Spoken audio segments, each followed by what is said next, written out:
फर्स्टमा यो क्वेशन हेरौं। Very important question. मैले 3 चोटी नर्सरी क्लासको बोर्ड इक्जाम दिएको थिएँ। तीनटै चोटी यो क्वेशन आएको थियो। अब आउँदै गरेको नर्सरीको बोर्डमा पनि यो क्वेशन फिक्स आउँछ है।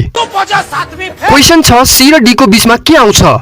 विद्यार्थी भाइ बहिनीहरु धेरै टिभी हेर्नाले यसको बीचमा आई लेखेर आउँछन्। क्या बोलूं मैं? यो त पुरै मिस्टेक भइहाल्यो नि। यो सल्भ गर्नको लागि पहिला अर्को पेपर मागेर रफ गरम। अच्छा सर पेपर मागेपछि हल्का कक्षामा स्वाग बढ्छ के। समझ गया। अब फर्मुला लेख्नुहोस् a square plus b square, तर यहाँ छ c र d, सो यो भइहाल्छ c square plus d square. अच्छा अब यो स्क्वायर अनि यो स्क्वायरलाई काट्दिम।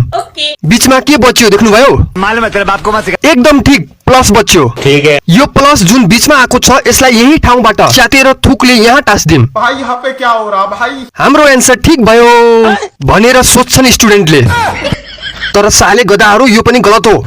अब धेरै इन्टेलिजेन्ट मान्छेहरू आउँछन् कमेन्ट गर्न, ओइ तँलाई करेन्ट लगाउनु पर्छ कि आज औषधि खान बिर्सिस भन्दै। क्वेशन रङ छ, सी पछि डी त आउँछ, बीचमा तेरो तुरी आउँछ र भन्छन्, तर यो क्वेशन ग्रामरको हो भन्ने कुरा तिनीहरूलाई थाहा नै छैन। त्यसैले यहाँ हुन्छ एन्ड, सी एन्ड डी।